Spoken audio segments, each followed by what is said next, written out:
Welcome to another edition of Geopolitics and Empire. Quick reminder, support the transmission. Best way you can do that is by becoming a paid subscriber on the Substack. I provide a weekly commentary of world events. I also organize every week or two private group chats with supporters only, where we shoot the breeze on world events. And I also sometimes bring back past podcast guests where we do a live Q&A with supporters only. You can donate, purchase a consult if you want to chat with me. And do check out all of my affiliates and leave a podcast review if you haven't already. Joining us on this edition is Tyler O'Neill. He's senior editor at the Daily Signal and author of Making Hate Pay: The Corruption of the Southern Poverty Law Center, and his latest book, which we'll be discussing, the Woketopus, the dark money cabal manipulating the federal government. Welcome to Geopolitics and Empire, Tyler.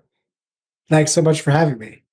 Thanks for coming on. I just finished your book. I've got the digital version here on my Kindle, and your book focuses on what I like to consider the woke left wing of the deep state, particularly that of the past Biden-Harris administration. It's been the most insane presidential term in recent memory, if you ask me, and your book is a very necessary and useful exercise in exploring what's been going on behind the scenes, and maybe just to start looking at some of the definitions. Dark money, if you could tell us a bit, what is it, this idea of dark money? And you also say it's not bad in and of itself. Yes. So all that dark money refers to is situations where you could give money to an organization or cause that you believe in, and you don't have to disclose the donor. So, this is pretty much any NGO that's active in politics. So you're talking, Americans for Prosperity, the Heritage Foundation, and then also on the left, the Center for American Progress, the American Civil Liberties Union. There's dark money, and then, as I like to say, there's dark money.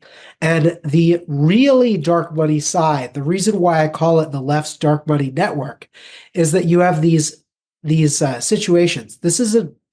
So there's Arabella Advisors, which is a for-profit company that spun off all these nonprofit companies, and the nonprofits almost exist to allow donors to give to various projects and cloak which project they're funding. So one of the examples, you'll remember in chapter 1 of the book, there's this really shadowy group called Governing for Impact, and they were essentially just propped up into existence by New Venture Fund, which is one of the Arabella Advisors nonprofits. And suddenly this organization, Governing for Impact, barely exists for like a year or 2 years. And then it's advising people in the highest echelons of the administrative state under Biden. And how did that happen? It's because the leaders behind Arabella Advisors had humongous contracts and connections with the Biden administration. And, the donors who are propping up Governing for Impact through New Venture Fund are able to make these connections with the power players in DC. Yeah, and in your book, you've got a couple of great maps and charts that map out these networks and NGOs. And again, you're talking about in your book the shadow government or deep state. And real quick, in your mind, what's sort of your definition of it? Who and what is the deep state? Yeah, so I refer to deep state as a phenomenon whenever there are bureaucrats who are opposing the people's elected president. I consider that a deep state. So in chapter 8, I talk about the anti-Israel pressure campaign. And I'd say that all of the bureaucrats who wanted to pressure Biden to push him away from Israel. Now, of course, Biden was not always the strongest on Israel to begin with, but when he had people in the administrative state who were pushing to make him even less good on Israel, that was a deep state effort.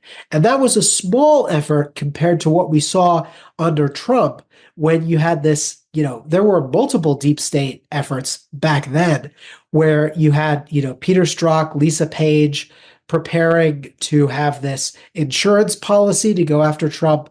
And then, of course, with the first Trump impeachment, that actually started with a report from the Organized Crime and Corruption Reporting Project, which receives money from USAID, sound familiar, and the Open Society Foundations, which is one of the big donors. George Soros is behind it. He started Open Society Foundations. Now his son Alex is calling the shots there now. But Open Society pretty much funds every leftist cause you've ever heard of, and they had a lot of impact in the Woketopus. And you mentioned administrative state. I've had a number of guests on the podcast to discuss that. Ned Ryan, as well as Jeffrey E. Paul, who wrote a great book on that. And you talk about briefly about the administrative state or technocracy. You point to its birth with Woodrow Wilson and FDR.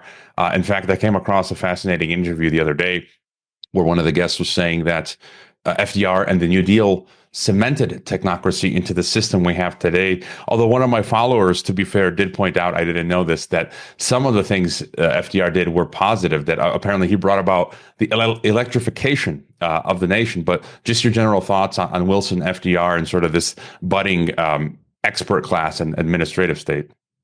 Yes. Well, what I like to say is our government is a lie. You may have heard about the 3 branches of government in school, but there's a 4th branch, the administrative state, that makes most of the rules that you have to live by. And, they pass far more rules every year than Congress passes laws. So essentially, you have a lawmaking body that is unchecked by Congress and frequently unchecked even by the president, who is technically the head of the administrative state. But yeah, this began under war socialism under Woodrow Wilson. I mean, it's kind of crazy to remember, but Woodrow Wilson in World War I, he centralized power to a really absurd degree and created this bureaucratic state. And thank God we had Calvin Coolidge and oh gosh, I can't remember the president right before Calvin Coolidge, who really started pulling everything down and bringing the government back to sanity, only to then see FDR, before that, Herbert Hoover, and Herbert Hoover expanded the size of government. Then FDR said, hold my beer. And that was when you had the technocracy that we have today really enshrined. And it's very easy to say, the technocracy is bad. There are some positive elements to it. Like you said, it enabled the electrification of America. A lot of this stuff, it made it easier when Eisenhower wanted to create the interstate highway system. Like, it's not that everything in the administrative state is evil or bad. It just, the way it works is it insulates the people who make the rules from the voters. And that's the real problem here, is that the founders created a very complicated system of checks and balances in order to allow the majority to rule while protecting minority rights. And the administrative state is the left's brilliant way of essentially, it's constitutional acid. It dissolves all those checks and balances and places the power in the administrative state. And that's what enables a deep state to function. That's what enables it to be the case that you have, Trump taking over in 2017, and all the woke stuff that was happening in these agencies mostly kept happening because he didn't really clean house the way he's doing now. And so you would have these switches where you'd have a Republican president, a Democrat president, mostly things would stay the same. Now, ideologically, Trump is coming in and saying, no, this woke bureaucracy has to be weakened. It has to be rooted out. And, this is a new day, but it's going to be a very difficult slog. And I like in your book how you say you define woke ideology to include 4 different major aspects. I just thought of 4 horsemen of the woke apocalypse, and you say critical race theory, gender ideology, climate alarmism, and essentially technocratic government. And by the way, again, the map that you laid out, I think that the first on the list is Rockefeller, and I just did a in-depth podcast, 2 hours on the Rockefellers, and of course, Open Society. You mentioned Arabella, Tide Center, and then a whole bunch more. And then at the bottom, you've got a lot of the federal agencies. And, we don't have time to cover all of your chapters. So I'm going to jump ahead to some of the ones that are interesting for me. The transgender policy. You talk about the transgender administrative state. And I'll just read a quick quote. You write, "This makes gender identity similar to the ancient Christian heresy of Gnosticism, which taught that the physical world was evil and the spiritual world was good, so salvation lay in escaping the physical world. Gender ideology teaches that the solution isn't to escape the physical world, but to force it to conform to an internal sense of gender that overrides biology. Mandating this philosophy arguably undermines Americans' free speech and religious freedom. Advocates insist that Americans must use a person's preferred pronouns, for example, referring to a male who identifies as female as she rather than he," end quote. I'll just add that for the longest time, I've argued that it is not inclusive nor tolerant. It's actually exclusive and intolerant, this trans policy. And I think it's insidiously couched as if it were inclusive and tolerant, because I think it's really a zero-sum game. I mean, you can't have both trans and Christianity existing. They seem to be mutually exclusive. And in your book and in the chapter as well, you talk about this queering of the civil service. If you want to tell us a bit more about the transgender administrative state. Yes. Yeah. So what I found was that, there's this very influential organization called the Human Rights Campaign, and they call the shots in corporate America with this, HRC, a Corporate Equality Index. And what they do is they say, these are all the policies that we want. And it's not just being nice to people. They often sell it as saying, we're not going to discriminate. But in reality, what they're demanding is that you kowtow to the movement entirely, that you suppress dissent, and then that you, as a company, decide to go out there and champion these ideas and say, no dissent from them. And this is what happened with Bud Light and Target in 2023, was that Human Rights Campaign kept demanding that they take all these very public stances in favor of this woke ideology. And finally, the people were just like, what in the heck is this? And their customer bases left these companies. The companies freaked out. They said, oh, we should re-examine this stuff. And then the Human Rights Campaign started docking them. And all of this power that the Human Rights Campaign has is they also used it to influence the administrative state. And so they had this, they had their own list of demands essentially from the Biden administration, which is called a blueprint for positive change. And if you go through, I went through all the demands in the document, and some of the stuff was crazy. It was out there. It was like, referring to illegal aliens by their preferred pronouns. And then you come across this order for CBP, for Customs and Border Protection, where these agents are told, don't refer to an illegal alien as he or she until you know that that's what their pronouns are. And I mean, that's how insane this got. But, HRC, they were able to demand the White House change a statement within hours of when the statement was made. And this was one of the most eye-opening moments to me, was because all you had was the White House making this statement on really horrible things, sex changes for kids. And the White House was dialing back its support for this absurd policy. And the Human Rights Campaign calls them up, creates the situation where the president goes to all the donors and says, call the White House and force them to change their minds. And then the White House changes the statement. And then immediately after that, the president of the organization blasts the donors and says, thank you. This is our huge impact on the administration. And I'm like, wow, this is one of the groups that was really calling the shots in that administration.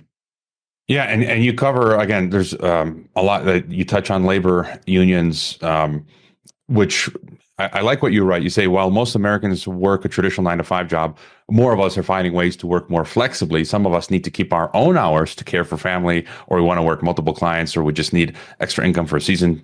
And the Woketopus doesn't want us to have that option. You see, when Americans work for themselves, only contracting with employers, a jealous middleman, organized labor is cut out of the action. You also touch on the green agenda. You talk about John Podesta as the point man. I do want to go, what's interesting for me is your chapter on, you write, quote, the perverse way federal law enforcement has painted conservatives as akin to lawbreakers and terrorists. It will, you basically expose the left's dark money fingerprints on the terrifying weaponization of government, which aims to frighten the left's ideological opponents into silence. Examples that are given are, parents questioning COVID or terrorists. I believe I got caught up in this, a couple years back. The Department of Homeland Security banned me from PayPal forever. I had on J. Michael Waller, who wrote the book Big Intel. He's former CIA. When I went to leave an Amazon book review for Michael Waller's book, Amazon deleted it and sent me a warning saying, if I continue to review books the wrong way, quote, I would be banned from Amazon. So just your thoughts on this sort of dark money behind, the thought crime framework apparatus, as I like to call it. And you mentioned, the SPLC is heavily involved there. Yeah, no, I mean, the SPLC, and I've been following, as you noted, my first book was on the SPLC and how they went from being a noble civil rights organization to a weapon against America's free speech culture. And, the way that they demonize conservatives, and they've been really the tip of the spear when it comes to silencing conservatives in the name of fighting hate. So they have the hate map where they put all of these mainstream conservative and Christian organizations on the map with chapters of the Ku Klux Klan. Of course, these chapters don't really exist anymore, and all Americans rightly condemn the Klan. Like the SPLC became what it is today. They got most of their donors from suing Klan groups into bankruptcy in the 1980s, when even then the Klan was a paper tiger. So, this is longstanding. The problem is many conservatives know not to take the SPLC at face value, but many on the left, and particularly in this past administration, it seems like the people who are making these decisions not only didn't know that the SPLC wasn't credible, but actually relied on them. And we have meetings between the SPLC and leaders of the Department of Education and the Department of Justice right when the SPLC was putting parental rights groups on the hate map with chapters of the Klan, suggesting that these conservatives, who are, and not all of them are conservatives also, by the way, many of these moms and dads who are speaking out against COVID restrictions, who are complaining that critical race theory was being taught in schools. And many of the critics of critical race theory are Asian, are Black themselves. Like, this is not the clear, the left loves to say that this is white conservatives, and they often like to say white conservative males pushing this on other people. And it's like, no, a lot of the people who were really fed up about this were moms, suburban moms of all races, and the SPLC would put them on this hate map with chapters of the Klan and then go to the FBI and go to the DOJ and say, look, we've been monitoring and tracking hate. This is how you fight domestic terrorism. I always bring this up. Some of my listeners might get tired of the tongue-in-cheek, but I was born in the U.S. in Illinois. I look like I'm white. I am a conservative, but and I've had a couple of years back some anons on X try to paint me as because I interviewed some folks like Raw Egg Nationalists and others, try to paint me as neo-Nazi, white supremacist, anti-Semite. And I'm like, whoa. First of all, I'm a Slav. I'm Croatian. And, according to Nazi white supremacist ideology, I'm Untermensch. So right there, you can't paint me as white supremacist. And I'm also Mexican national. So I'm Mexican. So I can't be white supremacist. It's kind of like using their own logic against them. So, it's absolutely insane. And one of the other chapters you touch on, the immigration industrial complex. We've seen the U.S. being flooded with, illegal aliens. Just, your thoughts on what that is all about. Yeah, well, I think this was an intentional policy by the Biden administration. And I was able to find the few of the woke activist groups. So one of the biggest influencers in the Biden administration was the Center for American Progress. They were founded by John Podesta, who Biden tapped to divert all of his billions of dollars of green funding through the Inflation Reduction Act. Before it was passed, it was the Inflation Reduction Act, and it's going to bring down inflation. As soon as it was passed, it suddenly became the largest investment in clean energy in a generation. And so this shows how cynical the Biden administration was, as if we didn't already know that. But the Center for American Progress also said, and this is the quote that really sticks with me. They said that they had this blueprint for how the Department of Homeland Security should be operated. And they published this right before Biden was taking office. So there's clearly a wink, wink, nudge, nudge, like this is how you should do things. And it said you needed to treat immigration as an asset to be managed rather than a crime to be enforced against. And I think if there is it's like if there was a name on top of the DHS under Biden, that's what it should be. That was their real motto in actual fact, because over and over again, what they did was they said, oh, we're going to crack down on illegal aliens so long as they don't enter through ports of entry. So then they allow illegal aliens to come in through ports of entry and they say, oh, this is legal, or they act as though it is, even though we all know Congress has to approve a new path for illegals to become legal. And so the Biden administration did all these insane things, like flying thousands of Nicaraguans and Haitians into the United States in the CHNV program, and then saying, like, this suggests to all the people who get flown here on US taxpayer dollars that they're legal, but they're not really. They're still illegal aliens just being flown in by the Biden administration. And just any quick thought on what the purpose of that, many people have talked about is part of it. By flooding the U.S., you're sort of diluting the indigenous sort of population. You're also keeping wages down by bringing in workers illegally, and of course, more voters for the Democrats. Just any quick thought on the why? Yes. No, I think that last aspect is really key here. So, to one degree or another, there are a lot of businesses that benefited from illegal aliens coming in, but the main driver, I think, is this belief that the left seems to have that they're going to have this great intersectional minority, majority.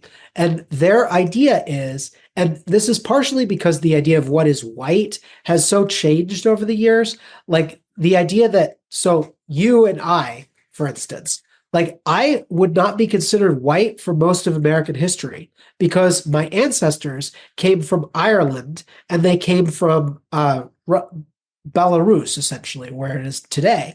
Belarusian, Jewish, and Irish, I would not have been considered white. And now we have everybody being considered white, essentially, unless you look very differently. And I'm like, race is a social construct largely. So what we all need to do is look at each other and judge each other by the basis of by the content of our character, not the color of our skin. Basic idea.